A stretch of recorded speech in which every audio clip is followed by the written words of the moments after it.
ஹர நம பார்வதி பதையே அரகர மகாதேவா. தென்னாடுடைய சிவனே போற்றி. எந்நாட்டவர்க்கும் இறைவா போற்றி. கலைநிறை கணபதிக்கு சரணம் சரணம். திருச்செந்தூர் முருகனுக்கு அரோகரா. திருவாவடுதுறை ஆதீன ஸ்ரீல ஸ்ரீ குருமா சன்னிதானம் அவர்கள் பொன்னார் திருவடிகளை வணங்கியும், தருமபுராதீனம் நட்சத்திர குருமணிகள் ஸ்ரீல ஸ்ரீ குருமா சன்னிதானம் அவர்கள் பொன்னார் திருவடிகளை வணங்கியும், இந்த திருவிளையாடற் புராண சிந்தனையை செவ்வனே நடத்தி கொண்டிருக்கக்கூடிய கற்பக விநாயகம் ஐயா, சுப்பிரமணியன் ஐயா, நலசோமையா, ஆவுடையப்பன் ஐயா, கண்ணன் ஐயா, கோமதி நாயகம் ஐயா மற்றும் வந்திருக்கக்கூடிய அனைத்து அன்பர்களுக்கும் எனது பணிவான வணக்கத்தை தெரிவித்துக் கொள்கின்றேன். நாம் இன்றைய தினம் திருவிளையாடற் புராண சிந்தனையில் 62வது திருவிளையாடல் பாண்டியன் சுரம் தீர்த்த படலம் என்கின்ற திருவிளையாடலில் இருக்கின்றோம். இதற்கு முந்தைய திருவிளையாடல் 61 மண் சுமந்த படலம் என்ற படலத்தை நிறைவு செய்து இப்பொழுது 62வது திருவிளையாடலில் இருக்கின்றோம்.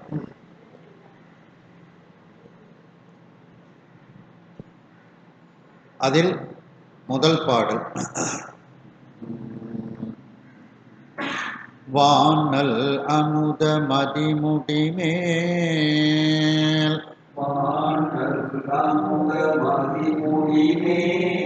மதுரை பெருமான் மண் சுமந்து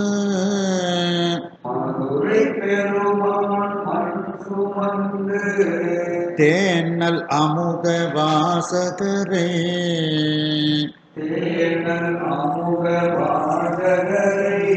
கதியில் விடுத்த திரஞ்சிது மேல்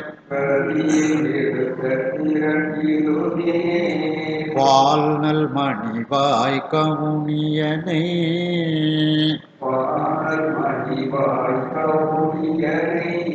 விடுத்து சமணர் படித்து ஒழுகும்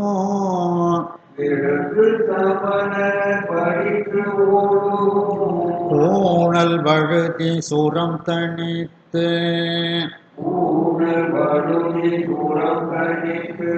ஆட்கொண்ட கொள்கை கூறுவான்.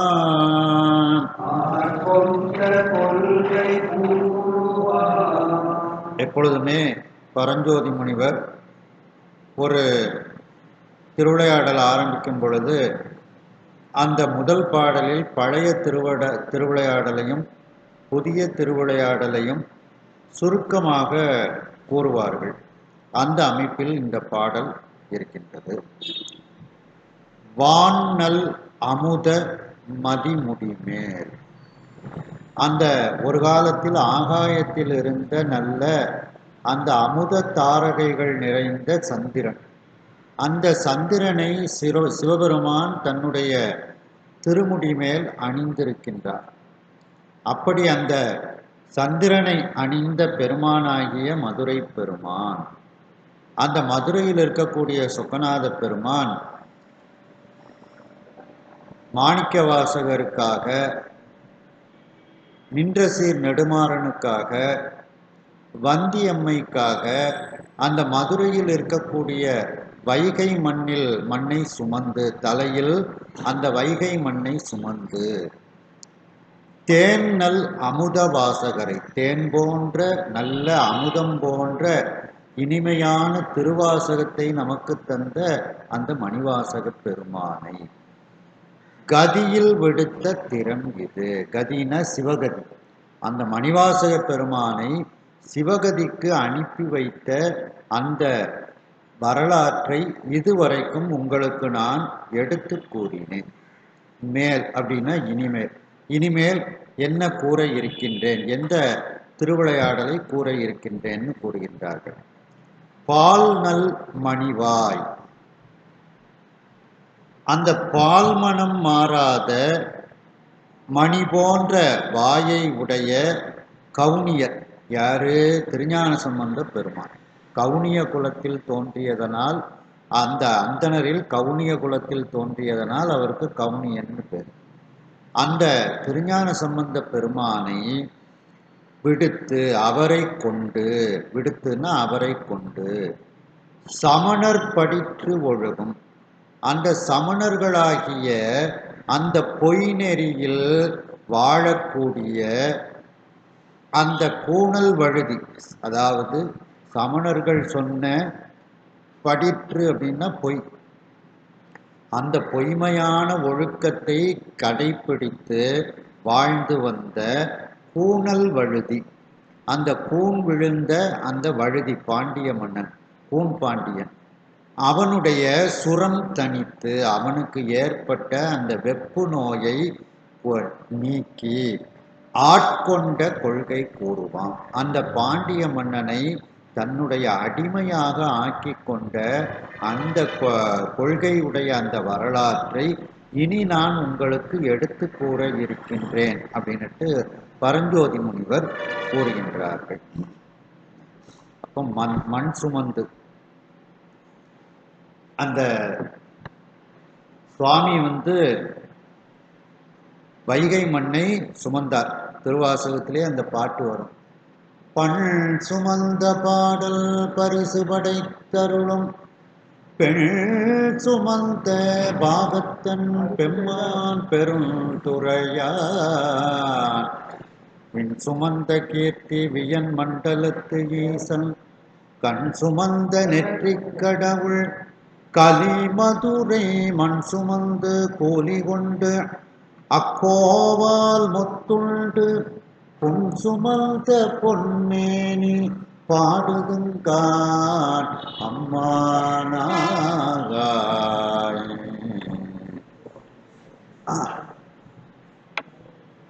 அடுத்து சம்பந்த பெருமானை சொல்ல போகும்போது பால்மனம் மாறாத அந்த மணி போன்ற வாயை உடைய சம்பந்தர் அப்படின்னு கூறுகின்றார்.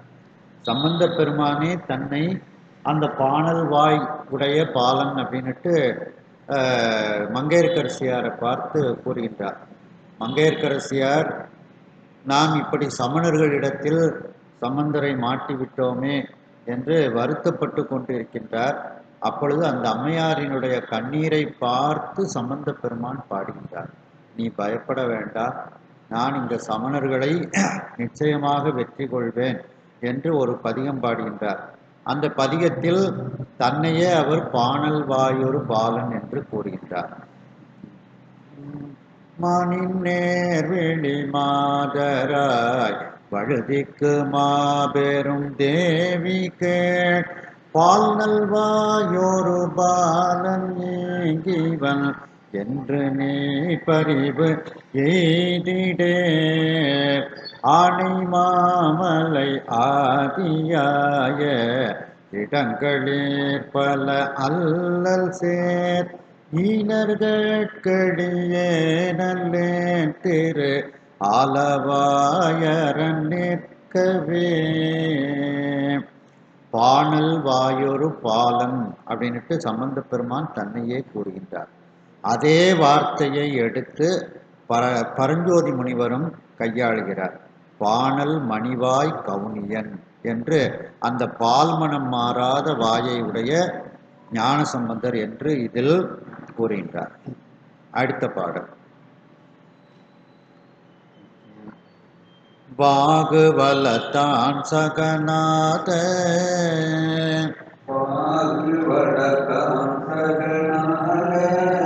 வழுதி வேந்தல் மகள்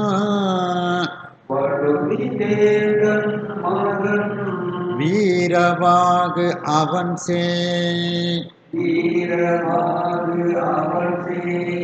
விக்கிரவாகு அவன்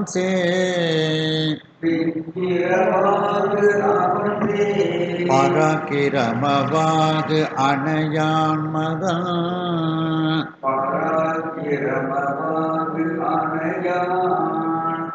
சுரபிமாறன் அணையான் திருமைந்தல் சுரபிமாறன் அணையான் திருமைந்தன் வாகுவலத்தால் மரம் கடிந்து வாகுவலத்தால் மரம் கடிந்து மண்ணாடும் குங்கும தென்னல் மண்ணாடும் குங்குமத்தென்னன் வாகுவலத்தான் அப்படின்னா தோள் வலிமை உடையவன் அப்படின்னு அர்த்தம். என்ன? நல்ல போர் புரிவதில் வல்லமை வாய்ந்தவன் அப்படின்னு அர்த்தம். அப்படி தோள் வலிமை உடைய சகநாத வழுதி என்ன வேந்தன். என்ன? அதாவது நாம் அரிமர்த்தன பாண்டியனினுடைய வரலாறு வரைக்கும் பார்த்தோம். அந்த அரிமர்த்தன பாண்டியன் வரலாறுல என்ன சொல்றாரு? சகநாதன்கிற ஒரு மகனை பெற்றெடுத்துட்டு அரிமர்த்தன பாண்டியன் பரிபூர்ணம் அடைந்தார் அப்படின்னுட்டு பார்த்தோம். அந்த அரிமர்த்தன பாண்டியனினுடைய மகன் சகநாத வழுதி. அவன் எப்படிப்பட்டவன்? மிகப்பெரிய தோள் வலிமை உடையவன். அப்படி அந்த அரிமர்த்தன பாண்டியனினுடைய மகன் சகநாத பாண்டியன். அவன் மிகப்பெரிய தோள் வலிமை உடைய அந்த சகநாத வழுதி வேந்தன், அந்த அரசனினுடைய மகன். அப்ப சகநாத வழுதிக்கு மகன் வீரவாகு, வீரவாகு பாண்டியன். அந்த வீரவாகு பாண்டியன் அவனினுடைய மகன் விக்கிரமவாகு பாண்டியன். விக்கிரமவாகு பாண்டியன். அந்த விக்கிரமவாகு பாண்டியனினுடைய மகன் பராக்கிரமவாகு. அந்த பராக்கிரமவாகுவினுடைய மகன் சுரபிமாறன்.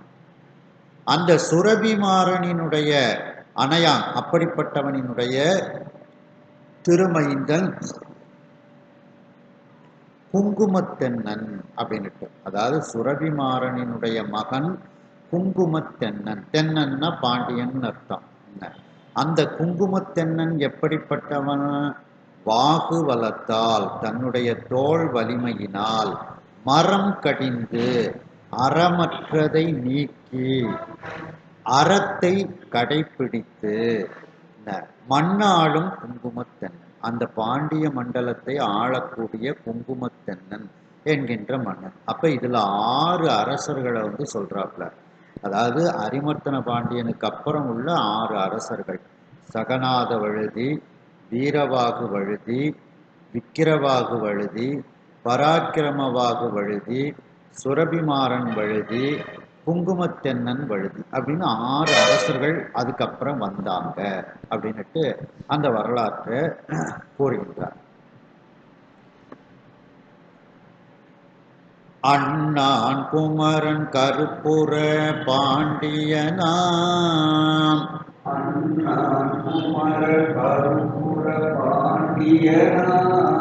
அவன் சேய் காருண்ய மன்னா,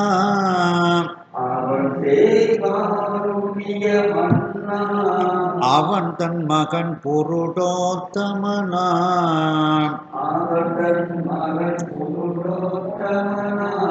அவன் தன் மகனாகும்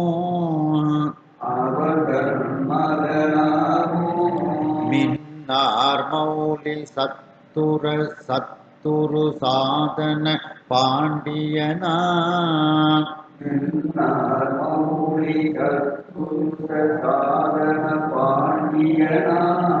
வீரல் வேந்தன் இன்னான் மகன் கூன் பாண்டியனா,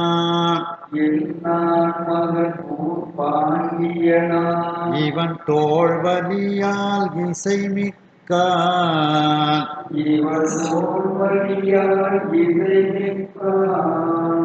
இப்போ குங்குமத்தென்னன் அப்படிங்கிற பாண்டிய மன்னன்.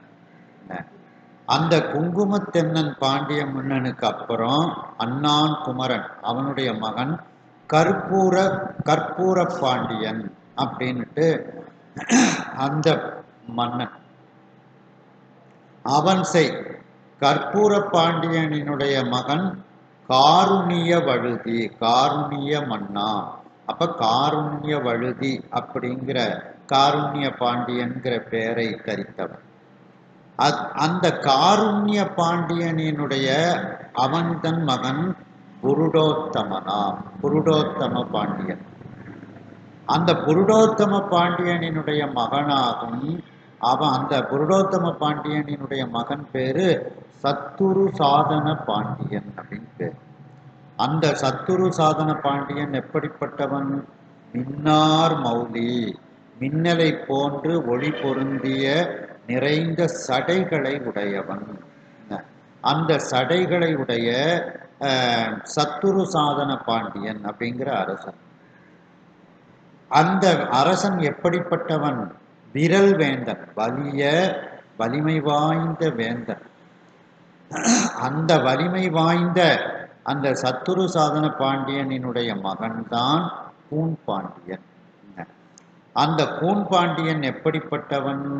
அவனுக்கு பேர் தான் நின்ற சீர் நெடுமாறன் அப்படின்னு பேரு. கூன் பாண்டியனுக்கு இன்னொரு பேரு நின்ற சீர் நெடுமாறன். நம்ம நெல்லையப்பர் கோயில்ல கலையரங்கத்துக்கு பேர் அந்த பேர் தான், நின்ற சீர் நெடுமாறன் கலையரங்கம் அப்படின்னு. அந்த கூன் பாண்டியன் எப்படிப்பட்டவன்? தோல் வலியால் இசை மிக்கான். தன்னுடைய அந்த தோல் வலிமையினால், போர் புரியக்கூடிய வலிமையினால் மிகுந்த புகழை உடையவனாக அந்த கூன் பாண்டியன் இருக்கின்றான். ஆகாயத்தில் இருக்கக்கூடிய நல்ல அமுதம் பொழியக்கூடிய சந்திரனை தன்னுடைய முடிமேல் அணிந்திருக்கக்கூடிய அந்த மதுரை பெருமானாகிய சோமசுந்தர பெருமான் மணிவாசகருக்காக, அரிமர்த்தன பாண்டிய மன்னனுக்காக, வந்திக்காக வைகை மண்ணை தன்னுடைய தலையில் கூடையில் வைத்து சுமந்து அந்த பணியை செய்தார். அதன் பிறகு தேன் பொருந்திய நல்ல அமுதம் போன்ற அந்த திருப்பாடல்களை எல்லாம் நமக்கு தந்த அந்த திருவாசகம் என்ற நூலை, திருக்கோவையார் என்ற நூலை நமக்கு தந்த மணிவாசக பெருமானை, மணிவாசக பெருமானுக்காக அந்த வைகை மண்ணை சுமந்து அதன் பிறகு அவரை சிவகதிக்கு செல்லுமாறு அனுப்பி வைத்தார் நம்முடைய சிவபெருமான். அந்த வரலாற்றை இதுவரைக்கும் உங்களுக்கு எடுத்து கூறினேன். அடுத்து இப்பொழுது நான் சொல்லக்கூடிய, இனிமேல் சொல்லக்கூடிய வரலாறு என்ன என்றால், பால்மணம் மாறாத அந்த மணி போன்ற வாயை உடைய கவுனிய குலத்தில் தோன்றிய திருஞான சம்பந்த பெருமான். அந்த திருஞான சம்பந்த பெருமானை கொண்டு சிவபெருமான் சமணர்களினுடைய அந்த பொய் நெறியில் வாழ்ந்து வரக்கூடிய, சமணர்கள் கூறிய பொய் நெறியை கடைபிடித்து கொண்டு வாழ்ந்து வரக்கூடிய அந்த கூன் விழுந்த வழுதி மன்னனாகிய கூன் பாண்டியனினுடைய அந்த சுரத் நோயை, அந்த வெப்பு நோயை தனித்து நீக்கி அந்த பாண்டிய மன்னனை தன்னுடைய அடிமையாக ஆக்கி கொண்ட அந்த கொள்கைகளை உடைய அந்த வரலாற்றை இனி நான் உங்களுக்கு கூற இருக்கின்றேன் என்று பரஞ்சோதி முனிவர் கூறுகின்றார். இப்பொழுது 2 பாடல்களில் அந்த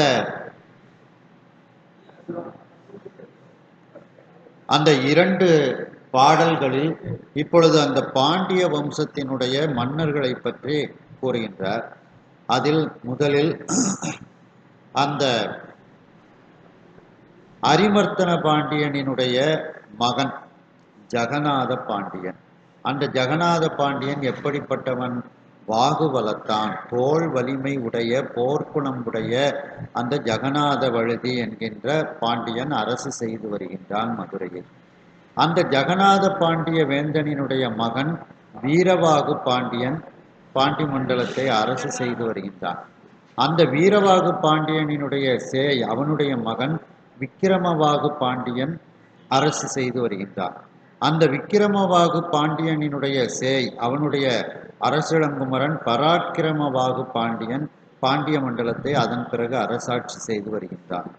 அந்த வாகு பாண்டியனினுடைய மகன் சுரபிமாறன் என்கின்ற பாண்டியன் அரசாட்சி செய்து வருகின்றான். அந்த சுரபிமாறனினுடைய திருமைந்தன் குங்குமத்தென்னன் என்கின்ற பாண்டியன் மதுரையை அரசாட்சி செய்து வருகின்றான். அந்த குங்குமத்தென்னன்கிற பாண்டியன் எப்படிப்பட்டவன் என்றால், தன்னுடைய தோள் வலிமையால், போர் திறமையினால் அறமற்றதை நீக்கி அறச்செயல்களை புரிந்து அந்த பாண்டி மண்ணை ஆளக்கூடிய குணத்தை உடையவன் அந்த குங்குமத்தென்னன் என்ற பாண்டியன்.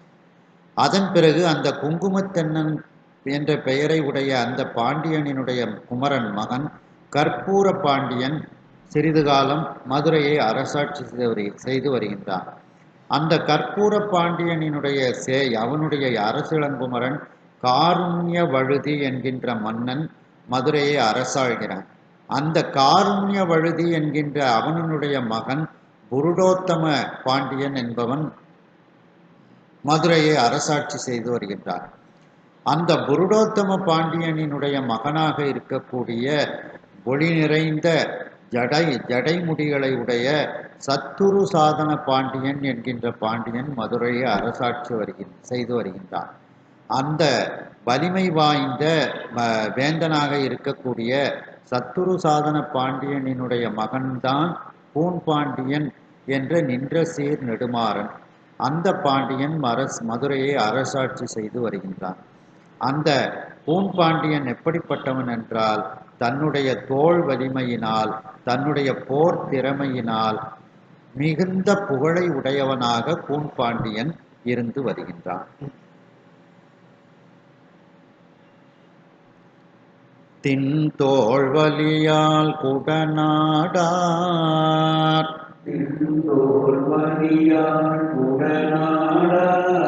செம்மல் தனையும் ஆரலங்கள்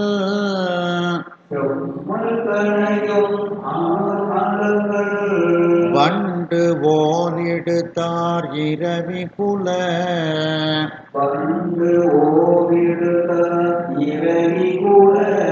மறுமான் தனையும் மலைந்து புறம்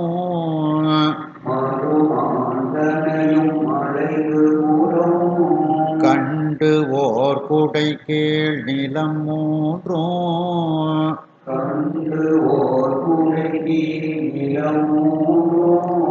காவல் புரிந்து கோல் ஓச்சே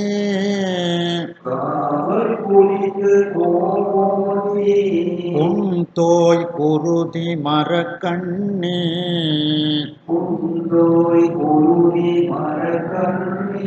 புகழ்வேல் வழுதி நிகழ்நாளில்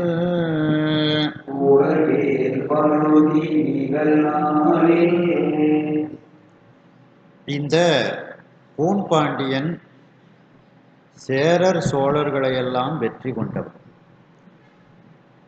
இவனுடைய காலத்தில் பாண்டிய மண்டலத்தின் கீழ்தான் சேரநாடு சோழ நாடெல்லாம் இருந்து வந்தது.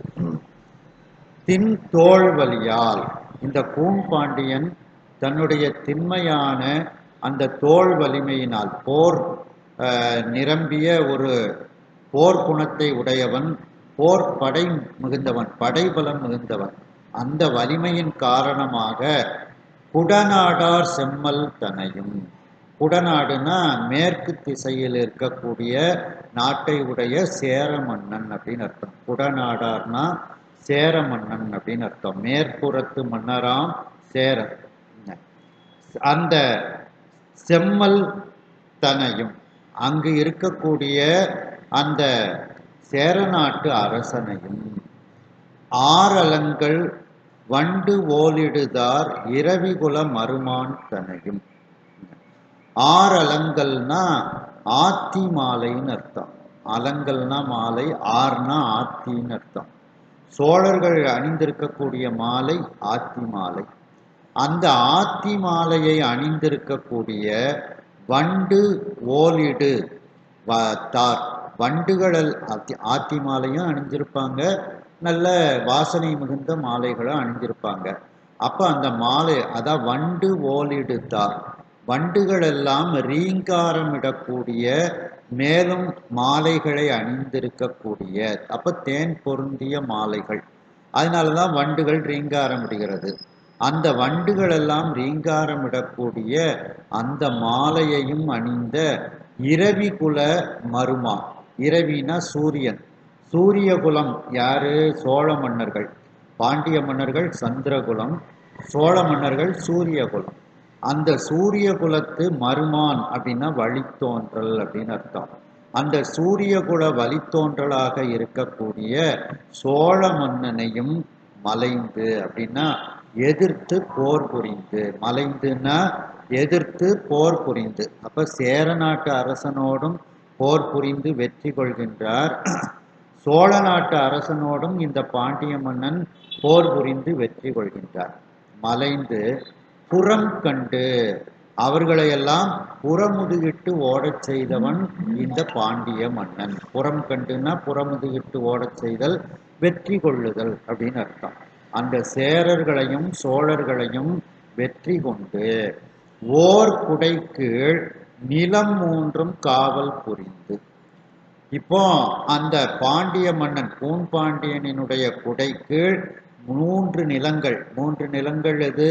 சேரநாடு, சோழ நாடு, பாண்டிய நாடு. சில இது பல்லவ நாடு அப்படின்னுட்டும் கருத்து எழுதியிருக்கிறாங்க. அப்போ அந்த பாண்டியனின் கீழே சேர, சோழ, பாண்டிய, பல்லவ நாடுகள் அனைத்தும் இப்பொழுது அவனுடைய கட்டுப்பாட்டில் வந்து விடுகிறது. பாண்டிய மன்னனினுடைய கட்டுப்பாட்டில். அவன் இந்த 3 நிலங்களையும் காவல் புரிந்து தக்கவாறு அந்த நிலங்களை காத்து கொண்டு கோல் ஓச்சி செங்கோல் செலுத்தி கொண்டு புன்தோய் குருதி, எப்பொழுதுமே புண் தோய்ந்து இருக்கக்கூடிய, குருதி தோய்ந்து இருக்கக்கூடிய வேற்படையை உடையவன். அதாவது புன்தோய் குருதி மரக்கண்ணி அப்படின்னா இது அந்த வெற்றிக்கு உரிய கண்ணி. கண்ணி யாரு? துர்க்கை அப்படின்னுட்டு அர்த்தம் எடுத்துக்கிடலாம். அந்த துர்க்கையினுடைய கையில் இருக்கக்கூடிய வேற்படை, அந்த திரிசூலப்படையில் என்ன இருக்கும்? எப்பொழுதும் அந்த எதிரிகளினுடைய புண் தோய்ந்த சதைகள் தோய்ந்து இருக்கக்கூடிய, குருதி வழிந்து கொண்டிருக்கக்கூடிய மரக்கண்ணினா வெற்றிக்கு உரிய கண்ணியாகிய அந்த துர்க்கை. அந்த துர்க்கை, அந்த வெற்றி தேவியினுடைய புகழ்வேல், அவள் கையில் வைத்திருக்கக்கூடிய புகழ்வேலை உடைய வழுதி அப்படின்னா அந்த பாண்டிய மன்னன் எப்பொழுதும் வெற்றி பெற்று கொண்டே இருக்கின்றான். எந்த போர்லையும் இந்த பூன் பாண்டியன் எல்லா போர்களிலும் வெற்றி பெற்று கொண்டிருக்கின்றான். எதனால்? அந்த துர்க்கையினுடைய புகழ்பெற்ற வேலை உடையவனாக அவன் இருக்கின்றான். அப்படிப்பட்ட வழுதி நிகழ்நாளில் அந்த வழுதியானவன் அந்த பாண்டிய நாட்டை ஆழ்ந்து கொண்டு வருகின்றான். இதுக்கு இந்த மரக்கண்ணிங்கிறதுக்கு இன்னொரு அர்த்தமும் எழுதியிருக்கிறாங்க. அந்த மீனாட்சி அம்மையவும் கண்ணிங்கிறதுக்கு எழுதியிருக்கிறாங்க. ஏன்னா அந்த அம்மாவுக்கு கல்யாணம் முடியாத வரைக்கும் பாண்டிய நாட்டை அந்த அம்மா தான் தடாதகை பிராட்டியாக ஆண்டு வருகின்றார்கள். அதனால பாண்டிய நாட்டுக்கு இன்னொரு நாடு கன்னி நாடு அப்படின்னுட்டு ஒரு பேர் உண்டு. அந்த தடாதகையாக அந்த அம்மையார் இருக்கும் போதும் எல்லா உலகத்திலையும் போய் வெற்றி அடைந்து அவளுடைய கையில் இருக்கக்கூடிய வேற்படை அந்த புண் தோய்ந்த குருதியை உடைய வெற்றியை உடைய ஒரு படைக்கலமாக அந்த அம்பிகை கையில் இருக்கின்றது, மீனாட்சி அம்மை கையில் இருக்கின்றது. அப்படிப்பட்ட புகழ் வாய்ந்த வேற்படையை உடைய மரபில் வந்த அந்த வழுதி அப்படின்னு இப்படி ஒரு அர்த்தமும் எழுதியிருக்கிறாங்க. அப்படிப்பட்ட அந்த பூன் பாண்டியனாகிய வழுதி நிகழ்நாளில் அந்த பாண்டிய நாட்டை அரசாட்சி செய்து கொண்டு வருகின்றான். இப்படிப்பட்ட ஒரு நாளில் அப்படின்னுட்டு இந்த இதை கொண்டு வராங்க.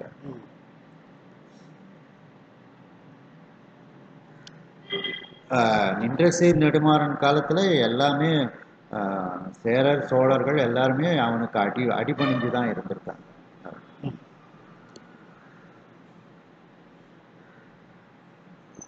விண்துழாவும் கைமாவும்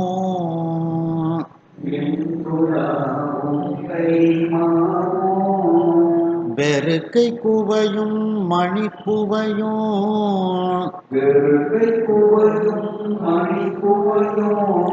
வண்டு வீழும் தார் அழக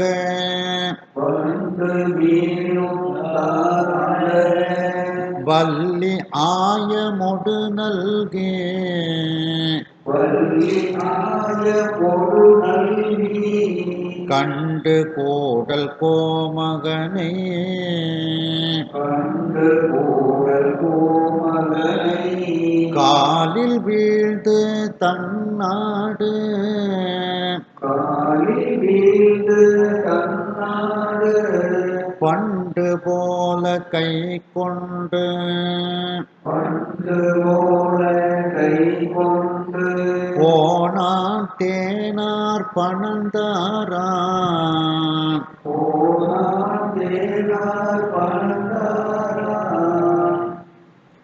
விண்துழாவும் கைமாவும். அதாவது யானைக்கு தும்பிக்கை தரையை தொடணும். தரையை தொட்டா தான் அந்த யானை மிகச் சிறந்த யானைன்னு சொல்லுவாங்க.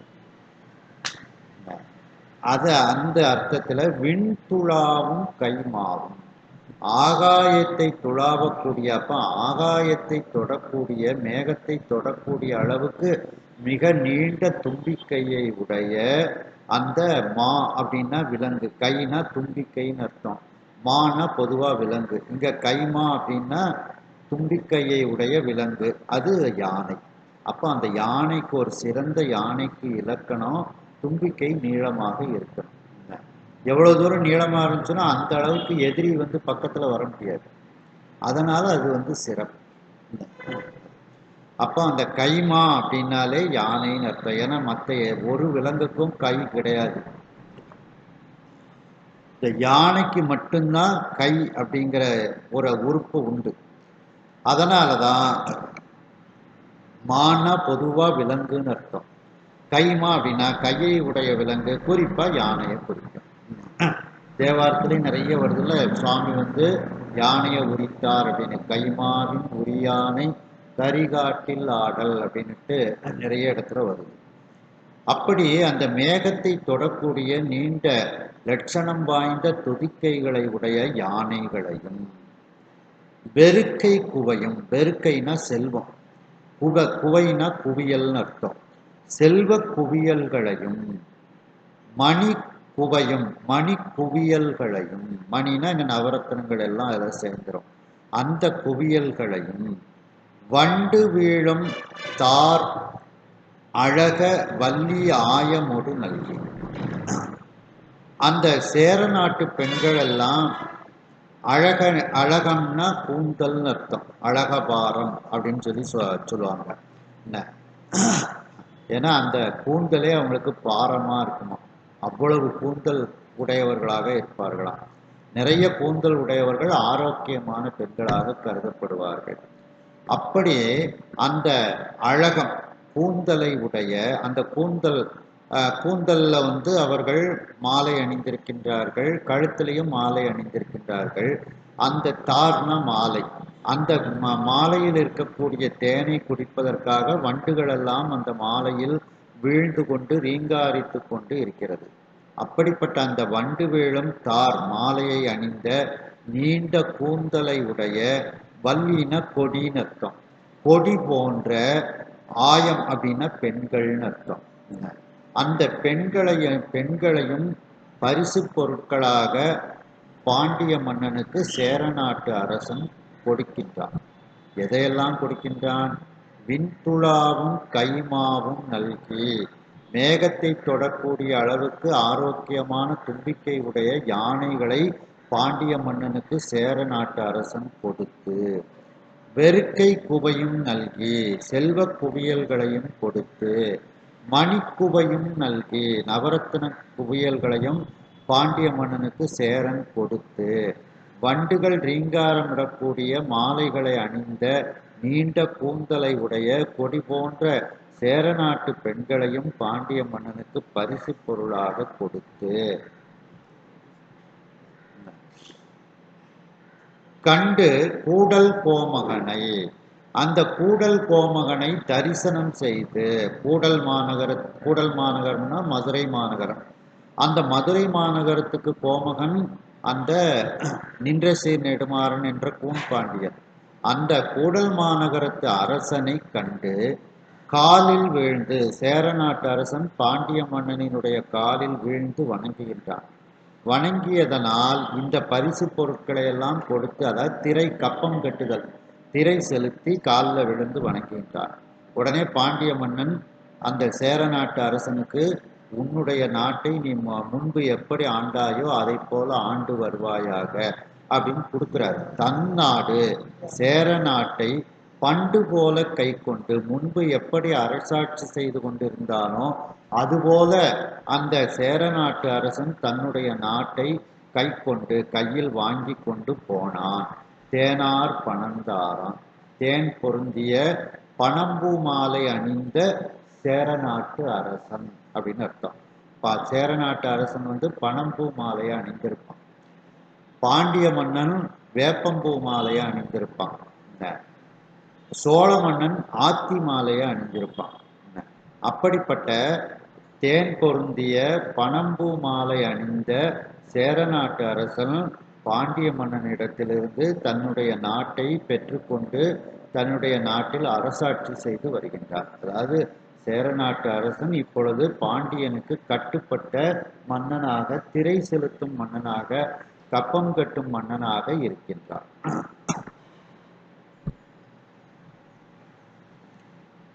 நின்றசீர் நெடுமாறன் என்ற கூன்பாண்டியன் தன்னுடைய வலிமையான தோள் வலிமையினால், வலிமையான படை பலத்தால் மேற்திசையில் இருக்கக்கூடிய மன்னனாகிய அந்த நாட்டை உடைய சேர நாட்டை, குடநாடு என்கின்ற சேர நாட்டை ஆழ்ந்து வரக்கூடிய செம்மலாகிய அந்த சேர நாட்டு அரசனையும் வெற்றி கொள்கின்றான். அவனோடு போர் புரிந்து வெற்றி கொள்கின்றான். ஆரலங்கள், ஆத்தி மாலை அணிந்து வண்டுகள் ரீங்காரமிடக்கூடிய மாலைகளை அணிந்திருக்கக்கூடிய சூரிய குலத்து வழித்தோன்றலாக இருக்கக்கூடிய சோழ மன்னனையும் அவனோடு எதிர்த்து போர் புரிந்து அவனை புறமுதுகிட்டு ஓடச் செய்து வெற்றி கொள்கின்றான் அந்த பாண்டிய மன்னன். இப்படி அந்த கூன்பாண்டியன் தன்னுடைய ஒப்பற்ற ஒரு குடை கீழ் சேர சோழ பாண்டிய பல்லவ நிலங்கள் மூன்றையும் அவன் தன்னுடைய நாடாக ஆக்கி கொள்கின்றான். மிகப்பெரிய வெற்றி கொண்டு 3 நாடுகளையும் தன்னுடைய நாடாக அவன் ஆக்கி கொள்கின்றான். அந்த 3 நாடுகளையும் அவன் சிறப்பாக காவல் புரிந்து வருகின்றான். செங்கோல் செலுத்தி அவன் வருகின்றான். மேலும் அவன் எப்படிப்பட்டவன்? அந்த பாண்டிய நாடானது கன்னி நாடு என்று அழைக்கப்படும். ஏனென்றால் தடாதகை பிராட்டியார் ஒரு காலத்தில் தன்னுடைய கன்னிப்பருவம் வரைக்கும், அதாவது திருமண பருவம் வரைக்கும் பாண்டிய நாட்டு இளவரசியாக இருந்து பல போர்களை செய்து அந்த அம்மையார் நிலவுலகத்தில் இருக்கக்கூடிய அனைத்து மன்னர்களையும் வெற்றி கொண்டு, வைகுண்டத்தை வெற்றி கொண்டு, இந்திரலோகம், சந்திரலோகம், பிரம்மலோகம் அனைத்தையும் வெற்றி கொண்டு கைலாயத்திற்கும் அவர்கள் படையெடுத்து சென்றார்கள் அந்த அம்மையார். அப்படிப்பட்ட மிகப்பெரிய வெற்றியை உடையவர்கள். ஆகையினால் அந்த வெற்றிக்கு அடையாளமாக அந்த கன்னியாக இருக்க மரக்கண்ணி, போர் புரிவதில் வல்லமை வாய்ந்த அந்த தடாதகை பிராட்டியாக இருக்கக்கூடிய அந்த அம்மையாரினுடைய கைகளில் இருக்கக்கூடிய வேற்படையில் எப்பொழுதும் அந்த எதிரிகளினுடைய புண்ணாகிய அந்த சதை பிண்டங்கள் தோய்ந்து அதில் இரத்தம் வழிந்து கொண்டு இருக்கும். அப்படிப்பட்ட போர் புரிவதில் வல்லமையாகிய தடாதகை பிராட்டியார், அந்த தடாதகை பிராட்டியாரினுடைய புகழ்பெற்ற வேற்படை, அந்த வேற்படையை உடைய வம்சத்தில் வந்த அந்த வழுதி மன்னனாகிய அந்த பாண்டிய மன்னன். அப்படிப்பட்ட அந்த தடாதகை பிராட்டியாரினுடைய வம்சத்தில் வந்த இந்த பாண்டிய மன்னனாகிய கூன்பாண்டியனும் அந்த வலிமை வாய்ந்த வேற்படையை வைத்து கொண்டு அவன் அரசாட்சி செய்து கொண்டு வருகின்றான். அப்படிப்பட்ட நாளில் ஒரு நாளில் இந்த பாண்டிய மன்னன் சேரர், சோழர், பல்லவர்கள் என்ற அனைவரையும் வெற்றி கொண்டவனாக இருக்கின்றான். அப்பொழுது அந்த சேர நாட்டு அரசன் பாண்டிய மன்னனுக்கு கப்பம் கட்டி கொண்டு தன்னுடைய நாட்டை பெற்றுக்கொண்டு மீண்டும் அரசாட்சி செய்து வருகின்றான். அவன் எப்படி கப்பம் கட்டுகின்றான் என்றால், மேகத்தை தொடக்கூடிய அளவிற்கு மிகச்சிறந்த நீண்ட தும்பிக்கைகளை உடைய அந்த கைமா என்கின்ற யானை படைகளை பரிசு பொருட்களாக பாண்டிய மன்னனுக்கு சேரன் கொடுக்கின்றான். செல்வ குவியல்களை, வெறுக்கை குவை செல்வ குவியல்களை பாண்டிய மன்னனுக்கு கொடுக்கின்றான் சேரன். மணிக்குவியல், நவரத்ன குவியல்களை பாண்டிய மன்னனுக்கு கொடுக்கின்றான். வண்டுகளெல்லாம் ரீங்காரமிடக்கூடிய மாலைகளை அணிந்த நீண்ட கூந்தலை உடைய கொடி போன்ற அந்த சேர நாட்டு பெண்களை எல்லாம் பரிசு பொருளாக பாண்டிய மன்னனுக்கு கொடுத்து மகிழ்கின்றான் சேர மன்னன். அந்த சேர மன்னன் இப்படிப்பட்ட பரிசுகளை எல்லாம் கொண்டு பாண்டிய மன்னனை நேரில் கண்டு அந்த பாண்டிய மன்னனுக்கு கூடல் கோமானாகிய பாண்டிய மன்னனுக்கு இந்த பரிசு பொருட்களை எல்லாம் கொடுத்து அவனுடைய காலில் விழுந்து வணங்குகின்றான். அதை கண்டு மகிழ்ச்சி அடைந்த பாண்டிய மன்னன் அந்த சேர நாட்டு அரசனினுடைய அவனுடைய நாட்டை அவனிடத்தில் கொடுத்து, நீ முன்பு எப்படி இந்த சேர நாட்டை அரசாட்சி செய்து வந்தாயோ அதேபோல் இந்த சேர நாட்டை அரசாட்சி செய்து கொண்டு வருவாயாக என்று கொடுக்கின்றான்.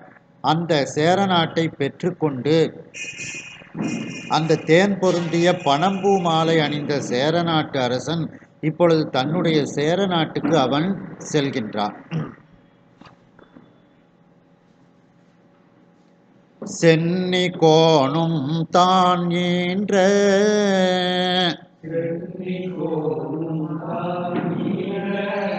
திலக பிடியை உலகமெல்லாம்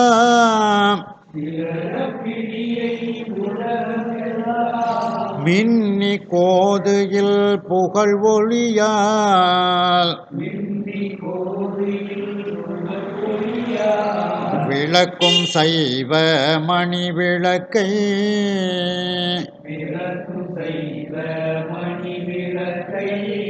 கண்ணி கோல மங்கையருக்கரசி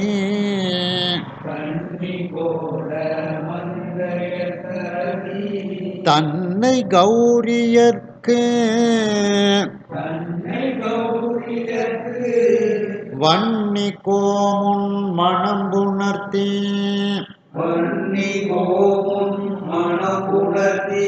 வாங்கினான் தன் வளநாடு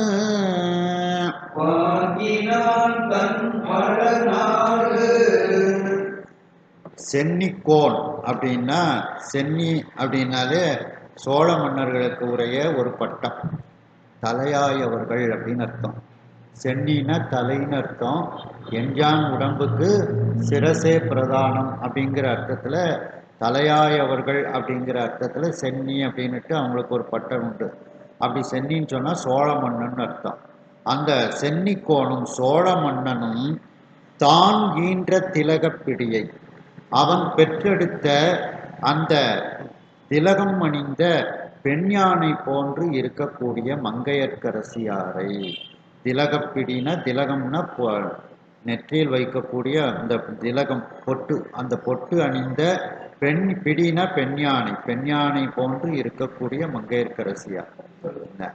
உலகமெல்லாம் மின்னி, அந்த மங்கையர்க்கரசியார் எப்படிப்பட்டவர்? உலகமெல்லாம் மின்னி போதியில் புகழ் ஒளியால் விளக்கும் சைவ மணி விளக்கை.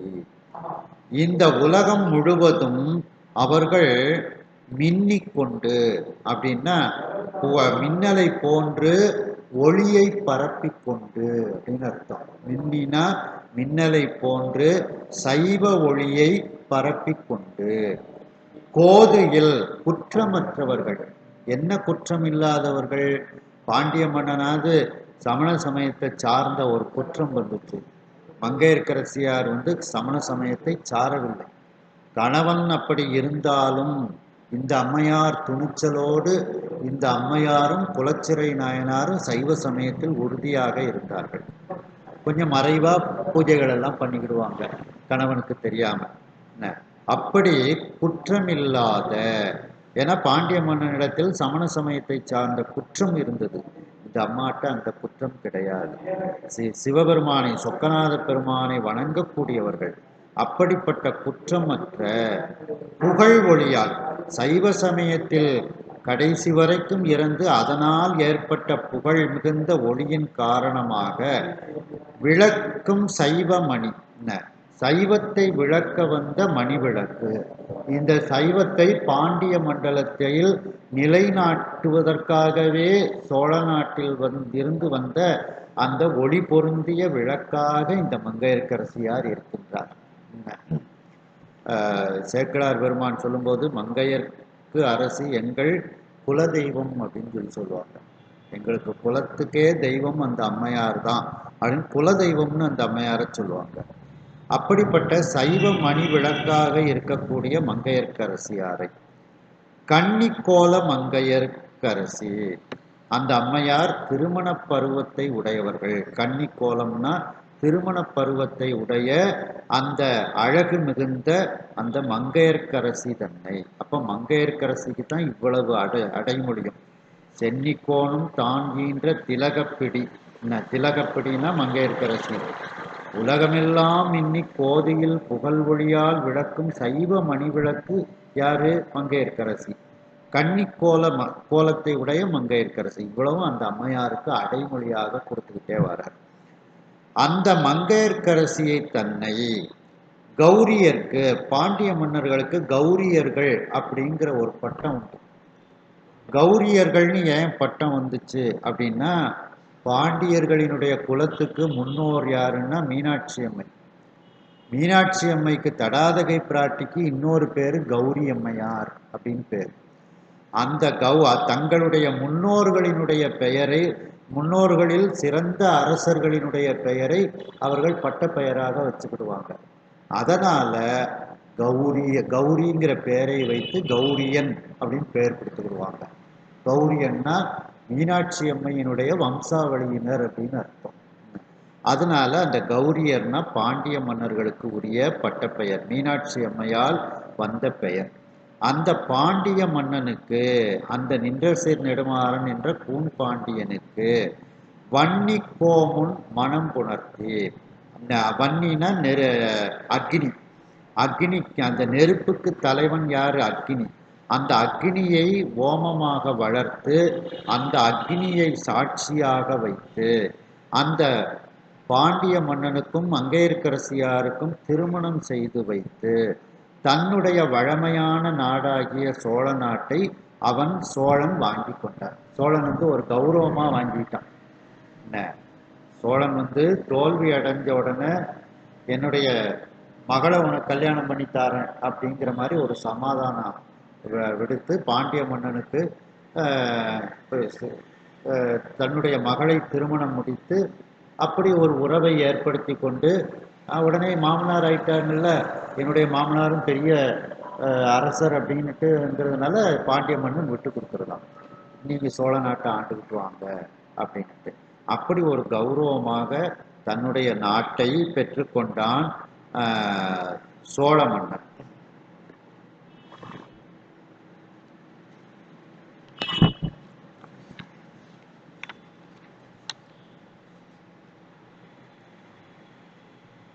வழவர் கோன் செழியன் கற்பின்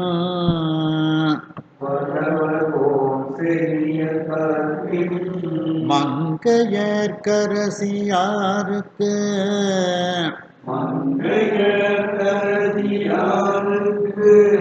அழவர் நிதியும் செம்பொன் கலிங்கமும் அணியும் போகம்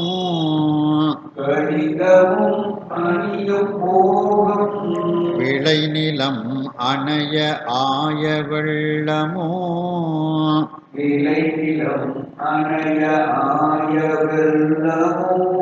பிறவும் தென்னல் உளமகிழ் சிறப்ப வேந்தர் வரிசையால் உதவி பின்னர்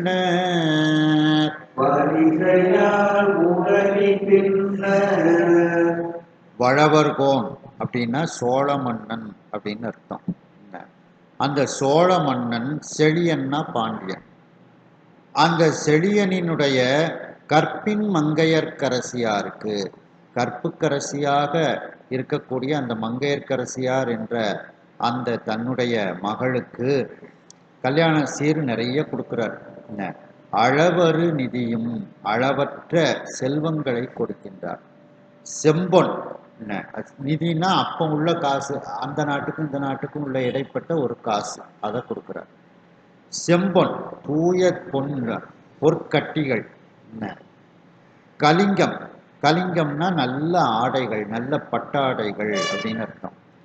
அணி அப்படின்னா தங்கத்தால் செய்யப்பட்ட ஆபரணங்கள், நவரத்னங்கள், இதெல்லாம் கொடுக்கிறார்.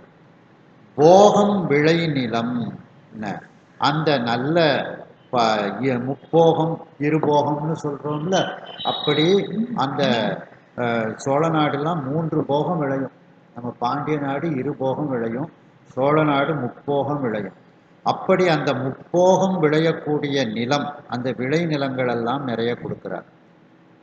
ஆய வெள்ளமும், அந்த தோழிமார் கூட்டம், ஆயம்னா ஆயின பெண் தாய் அப்படின்னு அர்த்தம், ஆயன பெண்கள், அந்த தோழிமார் கூட்டம், ஏன்னா மங்கையர்க்கரசியாருக்கு உள்ள தேவையான அந்த தோழிமார் கூட்டங்களையும், வெள்ளம் போல கூட்டங்கள், இன்னும் பிறவும், இன்னும் என்னென்னலாம் தன்னுடைய மகளுக்கு கொடுக்க முடியுமோ, சீர்வரிசை கொடுக்க முடியுமோ அதையெல்லாம் கொடுக்கிறார். இதையெல்லாம் தென்னன் உளம் மகிழ் சிறப்ப, அந்த தென்னன் பாண்டிய மன்னனுடைய உள்ளம் மகிழ்ச்சியால் சிறப்பு அடையுமாறு, அந்த தென்னந்தம் சீர்வரிசைகளை பார்த்து மகிழ்ச்சி அடையுமாறு வேந்தர் வரிசையால் உதவி பின்னர், அந்த மன்னருக்கு உரிய வேந்தர் வரிசைனா மன்னர்களுக்கு உரிய முறைப்படி சோழ மன்னன் பாண்டிய மன்னனுக்கு அனைத்தும் கொடுக்கின்றான். உதவின்னா அர்த்தம் கொடுத்தல் அப்படின்னு அர்த்தம். இதில் அந்த போகம் விளையும், அதாவது இன்பம் விளையக்கூடிய நிலத்தை போன்ற தோழிமார் கூட்டம்னு ஒன்று போல ஒரே அர்த்தமாக எழுதியிருக்கிறாங்க. இது 2ஆகவும் எடுத்துக்கிடலாம்.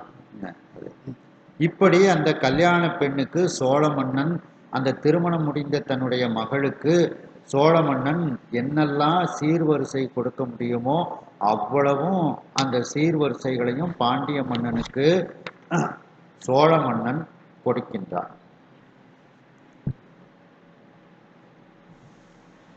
சென்னி என்ற பட்டத்தை உடைய சோழ மன்னனும் பாண்டிய மன்னிடத்தில் தோற்றாலும் ஒரு சமாதானமாக தன்னுடைய மகளை பாண்டிய மன்னனுக்கு திருமணம் செய்து வைக்கின்றான். அந்த சோழ மன்னன் தான் பெற்றெடுத்த திலகம் அணிந்த பெண் யானையை போன்று இருக்கக்கூடிய மங்கையர்க்கரசியாரை, இந்த உலகமெல்லாம் சிவ ஒளியை மின்னலைப் போல பரப்பிக் கொண்டிருக்கக்கூடிய அந்த அம்மையை, எந்த விதமான குற்றம் இல்லாத, கடைசி வரைக்கும் சைவ சமயத்தை மட்டுமே சார்ந்து இருந்து சமண சமயத்தை சாராத குற்றம் அற்ற அந்த மங்கையர்க்கரசியாரை தன்னுடைய புகழாகிய ஒளியால் இந்த பாண்டி மண்டலத்தை விளக்க வந்த, அந்த சைவத்தை பாண்டிய மண்டலத்தில் நிலைநிறுத்த வந்த மணிவிளக்கு போன்று இருக்கக்கூடிய மங்கையர்க்கரசியாரை, கன்னிப்பருவம் திருமண பருவம் உடைய அழகு பொருந்திய தன்னுடைய மகளாகிய அந்த மங்கையர்க்கரசியாரை சோழ மன்னன் அந்த கௌரியர் என்ற பட்டம் உடைய பாண்டிய மன்னனுக்கு முறைப்படி திருமணம் செய்து வைக்கின்றான். அந்த தீக்கடவுளாகிய நெருப்புக்கு அரசனாகிய அக்னி கடவுளை வளர்த்து, ஹோமங்களை வளர்த்து, அந்த அக்னியை சாட்சியாக வைத்து, அந்த அக்னியின் முன்னிலையில் பாண்டிய மன்னனுக்கும் தன்னுடைய மகளாகிய மங்கையர்க்கரசியாருக்கும் திருமணம் செய்து வைத்து, தன்னுடைய வழமையான நாடாகிய சோழ நாட்டை பாண்டிய மன்னனிடத்தில் நான் அரசாட்சி செய்து கொள்கின்றேன் என்று வாங்கிக் கொள்கின்றான். ஒரு மரியாதை செயலாக பாண்டிய மன்னனும் தன்னுடைய மாமனார் சோழ நாட்டை ஆண்டு வரட்டும் என்று அதை கொடுத்து விடுகின்றார்.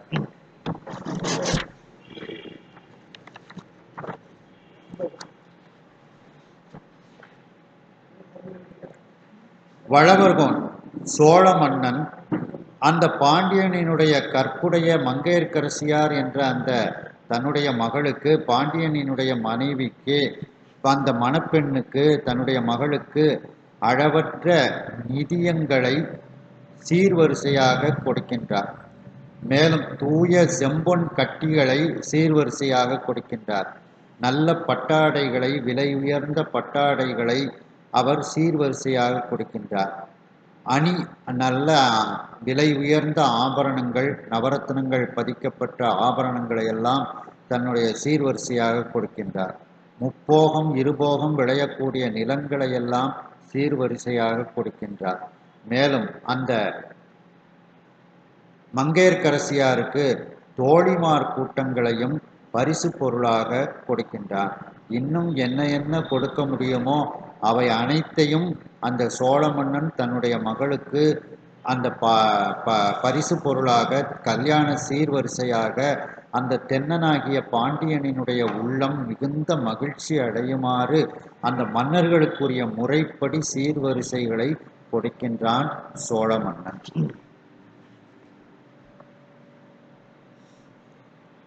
போதரு குணத்தின் மிக்க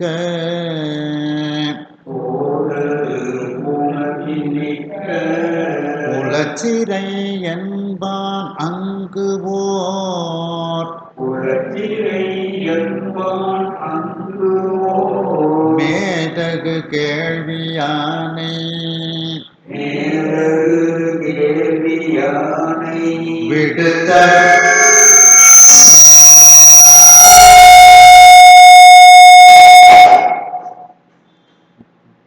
மேதகு கேள்வியானை விடுத்தனல் மீண்டு தென்னல் காதலியோடு காவற்கடவுள்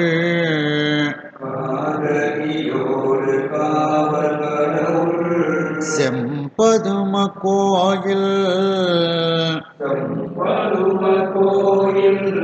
மாதரை மணந்து செல்வான் போல் வந்து மதுரை சேர்ந்தான்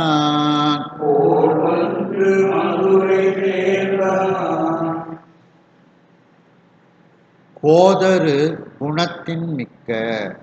போதுனா குற்றம்னு அர்த்தம். குற்றமற்ற குற்றமற்று இருந்தால் மட்டும் போதாது, குணமும் இருக்க வேண்டும்.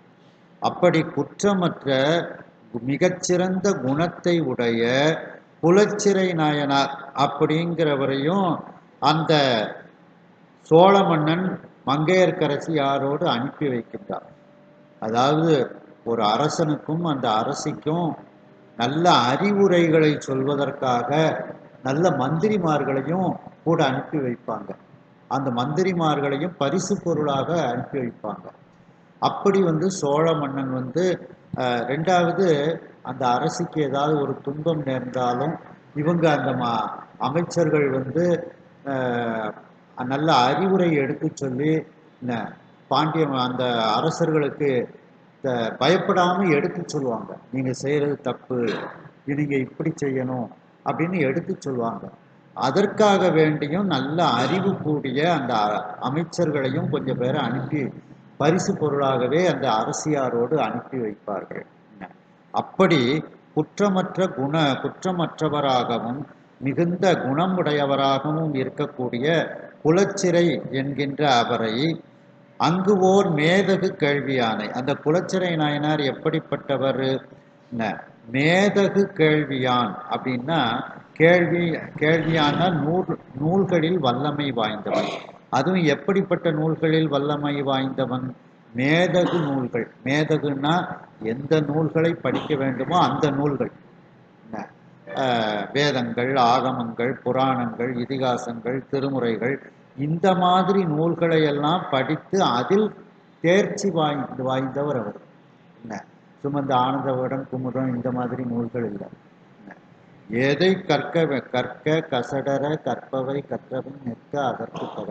அந்த திருக்குறளுக்கு ஏற்றார் போல மேதகு கேள்வியானை, எந்த நூல்களை கற்க வேண்டுமோ அதையெல்லாம் கற்று அதில் மிகச்சிறந்த அறிவு கூடிய அந்த குலச்சிறை நாயனார். இதெல்லாம் குலச்சிறை நாயனாருக்கு அடைமொழி. அந்த மேதகு கேள்வியானை விடுத்தனன் மங்கையர்க்கரசியாரோடு அனுப்பி வைக்கின்றான் சோழன். மீண்டு தென்னன், மீண்டுன்னா இப்ப சோழ நாட்டில் வச்சு கல்யாணம் நடக்கு. சோழ நாட்டிலிருந்து இப்பொழுது பாண்டிய மன்னன் மீண்டும் பாண்டிய நாட்டிற்கு திரும்பி வருகின்றான். மீண்டுன்னா சோழ நாட்டிலிருந்து பாண்டிய மன்னன் நம்முடைய பாண்டி மண்டலத்துக்கு திரும்பி வருகின்றான். தென்னன் மீண்டு தென்னன் அந்த பாண்டிய மன்னன் காதலியோடு, தன்னுடைய அன்பு மிகுந்த மனைவியாகிய மங்கையர்க்கரசியோடு, காதலின்னா இங்க மங்கையர்க்கரசியார்னு அர்த்தம். அப்ப இந்த பாண்டிய மன்னன் எப்படி இருக்கின்றானா? காவற்கடவுளை போல இருக்கின்றான். காவற்கடவுள் யாரு? திருமால். காக்கும் தொழிலை செய்யக்கூடிய கடவுள் யாரு? திருமால். அந்த திருமாலை போன்று பாண்டிய மன்னன் இருக்கின்றான். அப்ப இந்த மங்கையர்க்கரசி யாரு? மகாலட்சுமி. திருமாலுக்கு மனைவி மகாலட்சுமி. அப்ப இந்த மங்கையர்க்கரசியார் எப்படி இருக்காங்களாம்? செம்பதும கோயில் சிவந்த என வெண்தாமரையில சரஸ்வதி வீற்றிருப்பா. அதனால இங்க சிவந்த அப்படிங்கிறத அழகா கொடுத்துருதாங்க. மகாலட்சுமிக்கு உரிய தாமரைப்பூ சிவந்த தாமரைப்பூ. அதான் பதுமம்னா தாமரை. அந்த சிவந்த தாமரை பூவையே தான் அமர்ந்திருக்கும் இடமாக கோயிலாக கொண்டு இருக்கக்கூடிய மாதர். மாதர்னா பெண்களில் சிறந்தவள் யார்? மகாலட்சுமி. அந்த மகாலட்சுமியை போல இருக்கக்கூடிய மங்கையர்க்கரசி யாரை அப்படின்னு அர்த்தம். என்ன?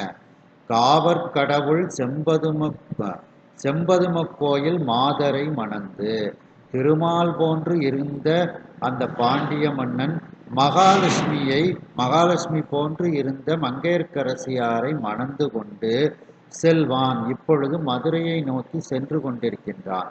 செல்வான் போல் வந்து அந்த திருமாலும் மகாலட்சுமியும் சென்று கொண்டு இருப்பதை போல இப்பொழுது மதுரைக்கு வந்து சேருகின்றான் அந்த பாண்டிய மன்னன். பூன்பாண்டியன் இப்பொழுது மதுரைக்கு வந்து அவன் சேருகின்றான்.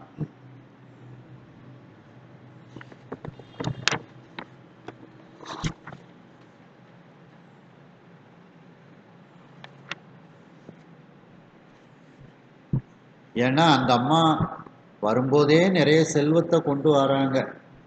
என்ன அது மட்டுமா, இனிமேல் பாண்டிய மண்டலத்தையே சைவ சமயமா மாற்ற போறாங்க. அதனால அவங்க வந்து மகாலட்சுமி. என்ன அதனால அந்த மகாலட்சுமியோடு திருமால் வந்தது போல இந்த பாண்டிய மன்னன் இப்பொழுது பாண்டிய நாட்டுக்கு மங்கையர்க்கரசியாரை மணந்து கொண்டு அழைத்து வருகின்றான். மலர்மகள் மார்பன் பொன்னி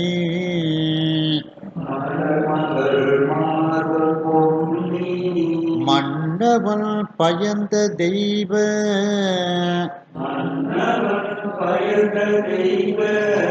குலமகளுடனே வந்த குலச்சிறை குணனும் கேள்வி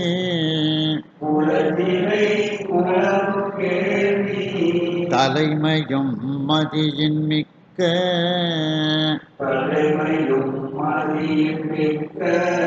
தன்மையும் தூக்கி நோக்கி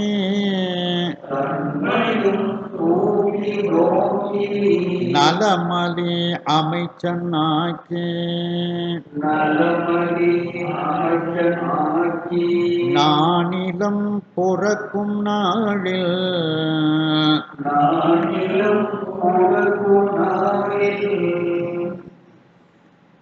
மலர்மகள் மார்பன்.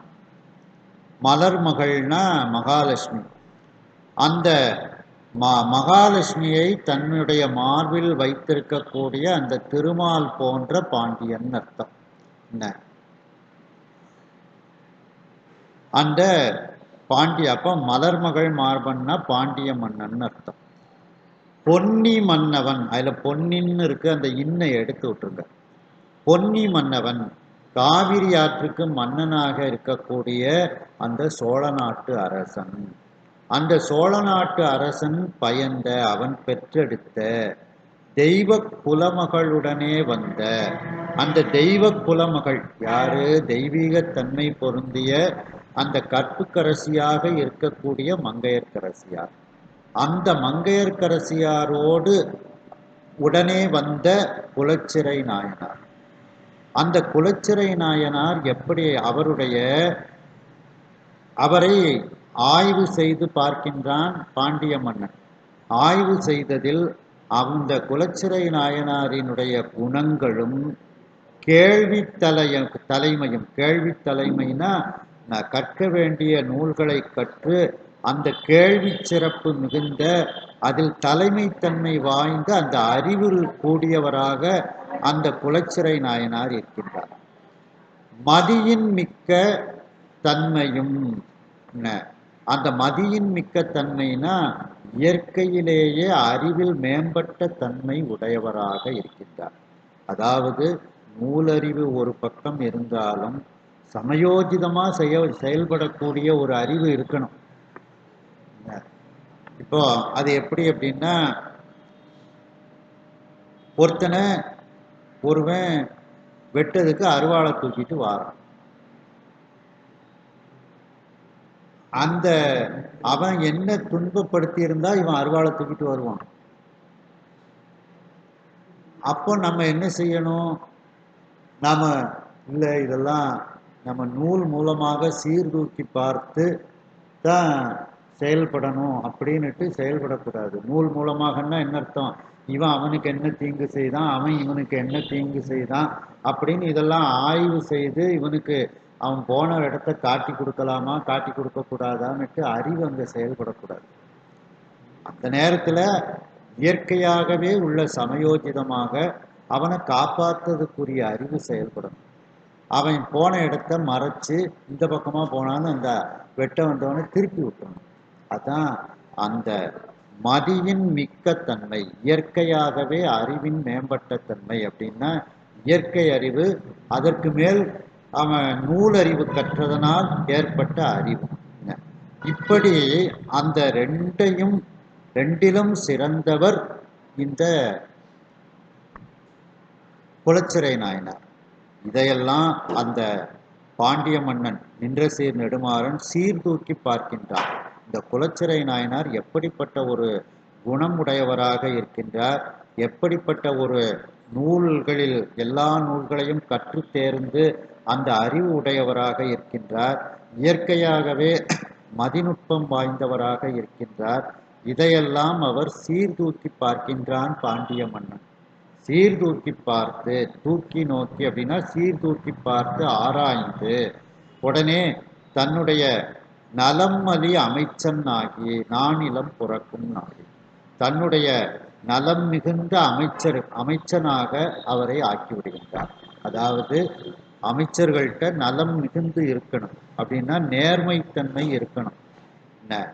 அப்படிப்பட்ட அந்த நேர்மைத்தன்மை மிகுந்த அமைச்சனாக ஆக்கி விடுகின்றார் அந்த பாண்டிய மன்னன். அதாவது குலச்சிறை நாயனாருக்கு அமைச்சர் பதவி கொடுக்கின்றார். இப்படி அந்த நானிலம் புறக்கும் நாடில், அந்த மிகப்பெரிய நிலப்பரப்பாகிய அந்த பாண்டி மண்டலத்தை காப்பாற்றி கொண்டு வரக்கூடிய நாடில், புறத்தல் அப்படின்னா காப்பாற்றுதல் அப்படின்னு அர்த்தம், ஆட்சி பரிபாலனம் செய்தல் அப்படின்னு அதற்கு பொருள். இப்படிப்பட்ட நாடில் அப்படின்னு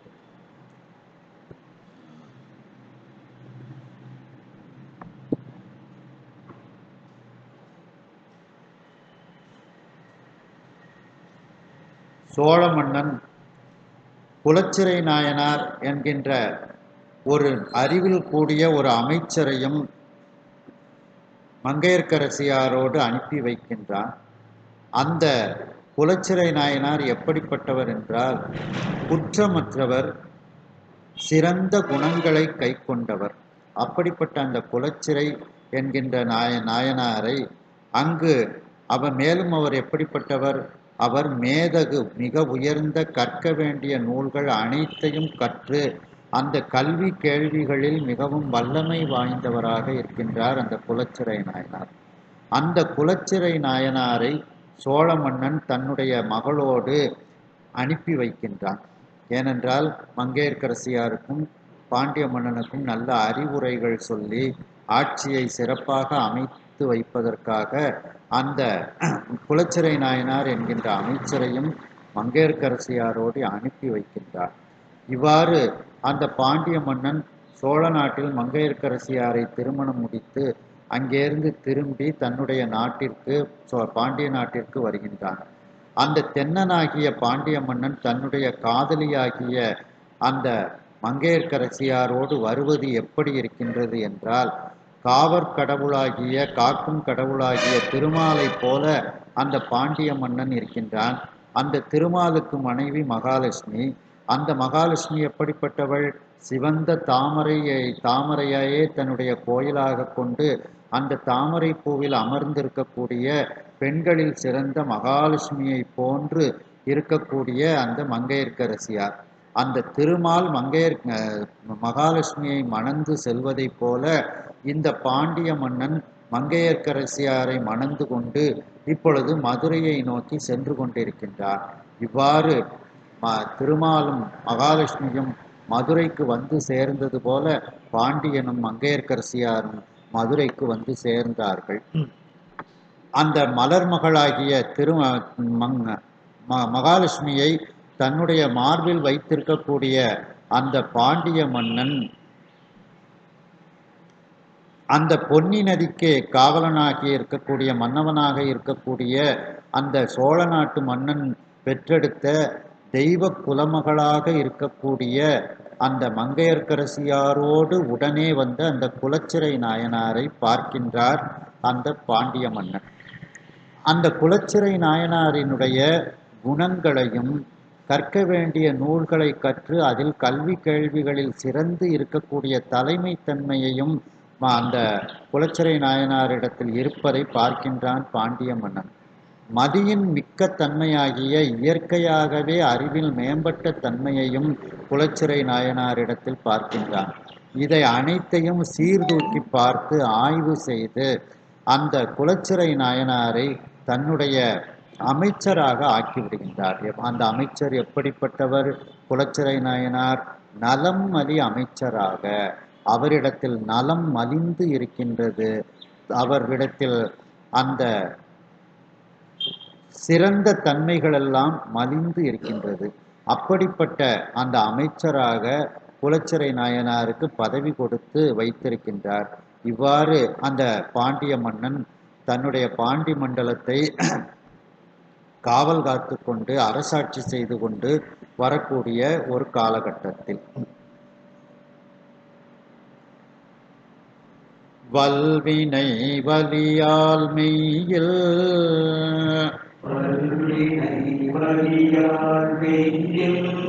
வலியது கூன் அடைந்தான் போல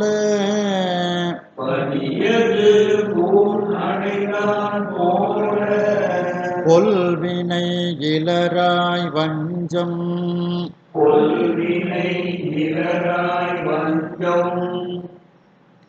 கொண்டு உழன்று உடுத்த பாசம்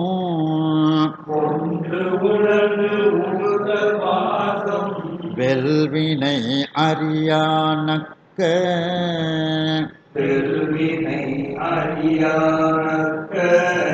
வேடர் சொல் வலையில் பட்டு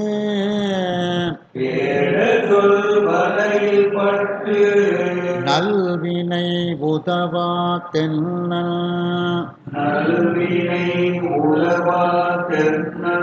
நான்மறை ஒழுக்கம் நீத்தான்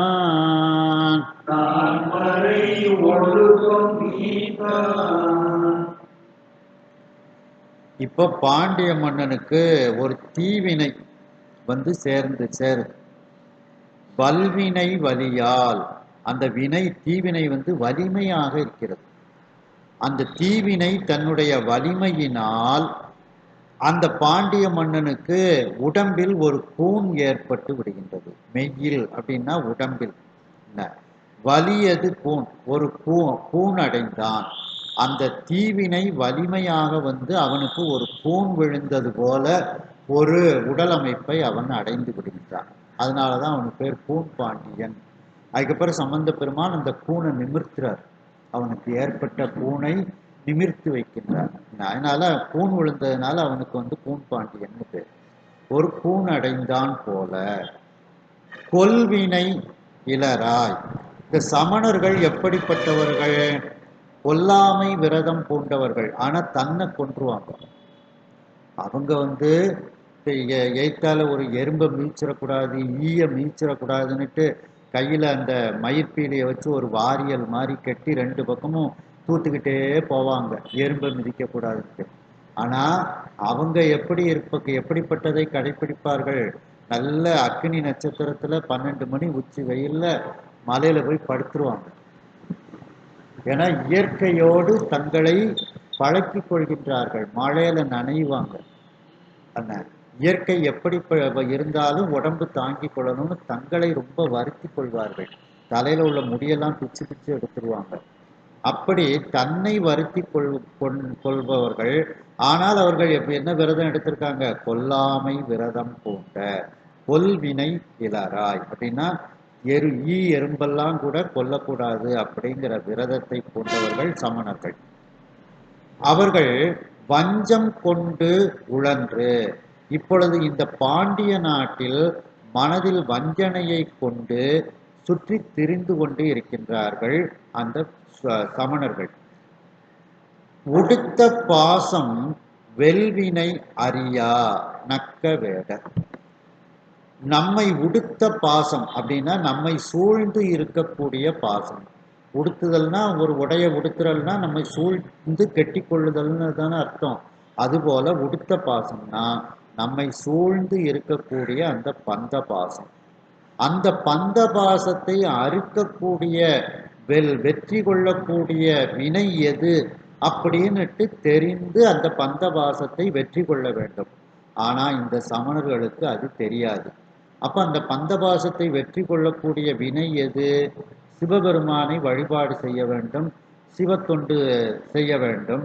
இதுதான் அந்த வெற்றி கொள்ளக்கூடிய வினை. அவங்களுக்கு இது தெரியல. கடவுளையே அவங்க இருக்காங்கன்னு ஏற்றுக்கிடல. கடவுள்னு என்று ஒருவர் உண்டுங்கிறதை ஏற்றுக்கொள்ளவில்லை அந்த சமணர்கள். அப்படி ஏற்றுக்கொள்ளாதவர்களால எப்படி பந்த பாசத்தை அறுக்க முடியும்? சிவபெருமானினுடைய திருவடியை அடைய முடியும்?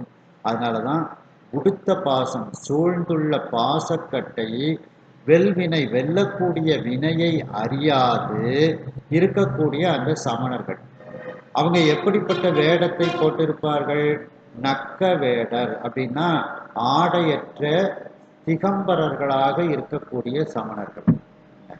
அதனாலதான் இவங்க இந்த மாதிரிலாம் சமணம் இருந்ததுனாலதான் நம்ம திருமுறைகள்ல நிறைய இடத்துல அந்த கோவணத்தை பத்தி அடிக்கடி சொல்லுவார். எங்க சாமி ஒரு மினிமம் ஆடையாவது, குறைஞ்சபட்ச ஆடையாவது அணிஞ்சிருக்காரு. கீழார் கோவணமும் திருநே நீருமை பூசி. நீங்க அந்த ஒரு குறைந்தபட்ச ஆடையவாவது அணிங்க அப்படிங்கிறத எடுத்து சொல்வது போல அந்த சமணர்களுக்கு ஒரு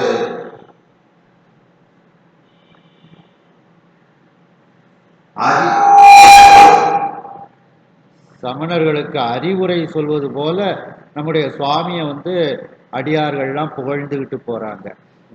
அவர்கள் ஆடை இல்லாமல் அவர்கள் திரியக்கூடியவர்கள். அதான் நக்க வேடர். நக்கர்னா ஆடையற்றவர்கள். அந்த வேடர் அப்படிப்பட்ட வேடத்தை உடையவர்கள். அவர்களுடைய சொல்வலையில் பட்டு அவர்கள் சொல்லக்கூடிய அந்த தத்துவ வலையில் இந்த பாண்டிய மன்னன் அகப்பட்டு நல்வினை உதவா தென்ன, நல்ல வினைகளை செய்யாத அந்த பாண்டிய மன்னன், அவனுக்கு நல்ல வினைகளும் உதவி செய்யவில்லை, தீய வினைகள் தான் உதவி செஞ்சிருக்கு.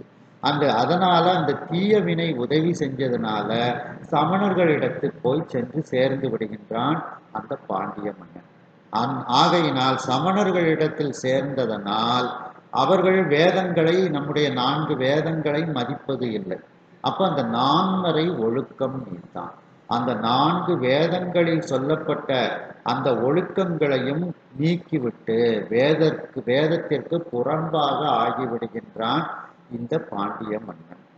அதனாலதான் சம்பந்தர் சொல்லும்போது வேத வேள்வியை நிந்தனை செய்துழல் ஆதமில்லே அவனோடு தேரரை அப்படிம்பாங்க. அப்ப அந்த வேதங்களை எல்லாம் சமணர்களும் ஏற்றுக்கொள்ளல. நம்முடைய ரிக்கேஜூர் சாம வேதத்தை சமணர்களும் ஏற்றுக்கொள்ளல. சமணர்கள் ஏற்றுக்கொள்ளாதனால அவர்களை பின்பற்றக்கூடிய பாண்டிய மன்னனும் இப்ப வேதங்களை ஏற்றுக்கொள்ளாமல் வேதத்திற்கு புறம்பாக இப்பொழுது அவன் செயல்பட ஆரம்பிக்கின்றான் அந்த பாண்டிய மன்னன். இது அவனுக்கு பிடிச்ச ஒரு தீய வினை. அந்த தீய வினை வலிமையான வினையாக இருந்ததுனால அந்த மங்கையர்க்கரசியாராலையும் ஒன்றும் பண்ண முடியல.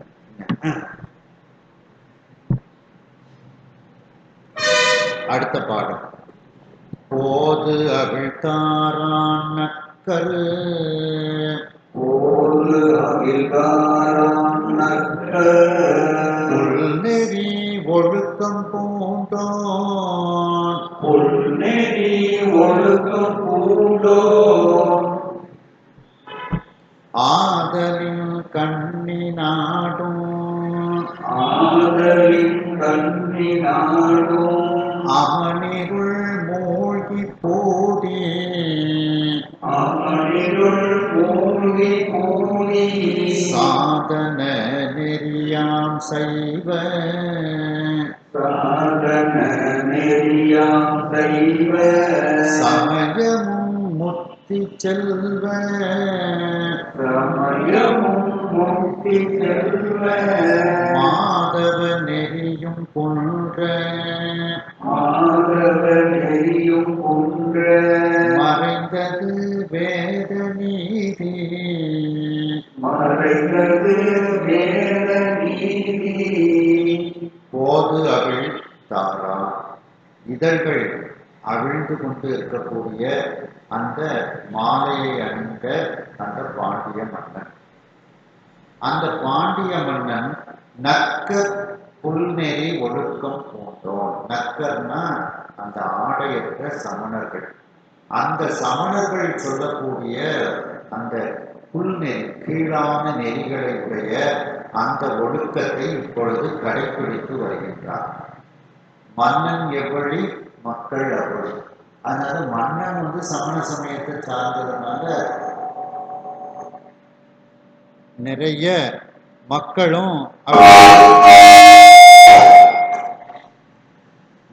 மக்களும் சமண சமயத்துல சார ஆரம்பிச்சுட்டாங்க. ஆதலின் கன்னி நாடும், கன்னி நாடுன்னா பாண்டிய நாடுன்னு அர்த்தம். அந்த பாண்டிய நாட்டில் இருக்கக்கூடிய அமன் அந்த சமணர்கள் ஆகிய இருளில் மூழ்கியது. கன்னி நாடும் மூழ்கியது. எந்த இருளில்? சமணர்களாகிய இருளில் மூழ்கியது. பூதி சாதன நெறியாம் சைவ சமயமும் குன்ற. பூதி சாதன நெறியும் குன்ற. விபூதி, உருத்திராக்கம் இதெல்லாம் அணியக்கூடிய அந்த நெறிகளெல்லாம் குன்ற ஆரம்பித்து விட்டது. சைவ சமயமும் குன்ற. சைவ சமயத்தினுடைய அந்த வழிபாட்டு முறைமைகளும் குறைந்து கொண்டே வருகிறது.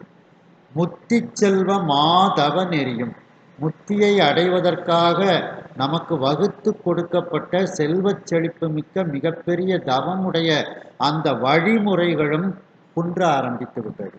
என்ன? சரியை, கிரியை, யோகம், ஞானம் அப்படிங்கிற அந்த நெறிகளெல்லாம் இப்பொழுது குன்றியது. மறைந்தது வேத நீதி. வேதத்தில் சொல்லப்பட்ட நீதிகளெல்லாம் மறைந்து போய்விடுகிறது பாண்டிய மண்டலத்தில். எங்கு பார்த்தாலும் சமண சமயமே, அந்த மாற்று சமயமே ஆக்கிரமித்து கொண்டு இருக்கின்றது. பாண்டிய மன்னனுக்கு ஒரு தீவினை வலிமையாக சேருகிறது. அந்த வல்வினை தன்னுடைய வலிமையினால் அவனுடைய உடம்பில் ஒரு பூனை அவனுக்கு கொடுக்கின்றது அந்த தீவினை. ஆகையினால் அவன் பூனடைந்தவனைப் போல இருக்கின்றான். அதனால் அவனுக்கு பெயர் பூன் பாண்டியன் என்ற பெயர் வருகின்றது. அவன் சமண சமயத்தை சார்ந்து விடுகின்றான். அந்த சமண சமயம் எப்படிப்பட்டது? கொல்லாமை விரதம் பூண்டதாக இருந்தாலும் அந்த சமணர்கள் வஞ்சனையை மனத்தில் வைத்து கொண்டு பாண்டி மண்டலத்தில் உழன்று கொண்டு சுழன்று திரிந்து கொண்டு தங்களுடைய மதத்தை பரப்பி கொண்டு வருகின்றார்கள். அந்த சமணர்களுக்கு எது தெரியாது? நம்மை சூழ்ந்து உள்ள பாசக்கட்டை வெல்லக்கூடிய அந்த வினையை எப்படி நாம் வெற்றி கொள்ள வேண்டும், அந்த பந்தபாசத்தை எப்படி அறுக்க வேண்டும், சிவபெருமானை வழிபட்டால், சிவனடியார்களை வழிபட்டால் அந்த பந்தபாசம் நம்மை விட்டு நீங்கும் என்பதை அறியாதவர்கள் அந்த சமணர்கள். அந்த சமணர்களை இந்த பாண்டிய மன்னன் பின்பற்ற ஆரம்பிக்கின்றான். அவர்கள் ஆடையற்றவர்களாக தெரியக்கூடிய வேடத்தை உடையவர்கள். அவர்களுடைய சொற்சால வலையில் இந்த பாண்டிய மன்னன் அகப்பட்டு விடுகின்றான். அவனுக்கு நல்ல வினையானது இப்பொழுது உதவி செய்யவில்லை. நல்ல வினை உதவி செய்திருந்தால் அவன் சமண சமயத்திற்கு சென்றிருக்க மாட்டான். அவனுக்கு தீவினை இப்பொழுது உதவி செய்திருக்கிறது. ஆகையினால் அந்த பாண்டிய மன்னன் இந்த சமண சமயத்தில் இப்பொழுது அவன் சேர்ந்து விடுகின்றான். ஆகையினால் 4 வேதங்களில் சொல்லப்பட்ட அந்த ஒழுக்கத்திலிருந்து அவன் புறம்பாக அவன் ஆகிவிடுகின்றான். வேத நெறிகளை கடைப்பிடிக்காமல் அவன் இருக்கின்றான். அந்த இதழ்கள் அவிழக்கூடிய அந்த மாலையை அணிந்த பாண்டிய மன்னன் இப்பொழுது அந்த திகம்பரர்களாக ஆடையற்றவர்களாக மிக கீழான நெறியை கடைப்பிடிக்கக்கூடிய அந்த ஒழுக்கத்தை உடைய அந்த சமணர்களினுடைய ஒழுக்கத்தை இப்பொழுது அந்த பாண்டிய மன்னனும் கடைப்பிடிக்க ஆரம்பித்தான். ஆகையினால் அந்த கன்னி நாடாகிய பாண்டிய நாடும் அந்த சமணர்களினுடைய இருளில் இப்பொழுது மூழ்கியது. அந்த விபூதி உருத்திராக்கம் அணியக்கூடிய அந்த நெறிமுறைகளெல்லாம் குன்ற ஆரம்பித்தது. நம்முடைய சைவ சமயமும் பாண்டிய மண்டலத்தில் குன்ற ஆரம்பித்தது. முத்தியை அடைவதற்கு செல்லக்கூடிய அந்த மிகப்பெரிய தவநெறியும் இப்பொழுது குன்ற ஆரம்பித்தது. வேத நீதி பாண்டிய மண்டலத்தை விட்டு மறைந்தது. வேதத்தில் சொல்லப்பட்ட நீதிகளை கடைப்பிடிக்காமல் அந்த பாண்டிய நாடு இப்பொழுது இருளில் மூழ்கியது என்ற அளவில் இந்த சிந்தனையை நிறைவு செய்து மீண்டும் அடுத்த சிந்தனையில் இதனை நாம் தொடர்வோம். ஹர ஹர நம பார்வதி பதையே. வெற்றிவேல் முருகனுக்கு.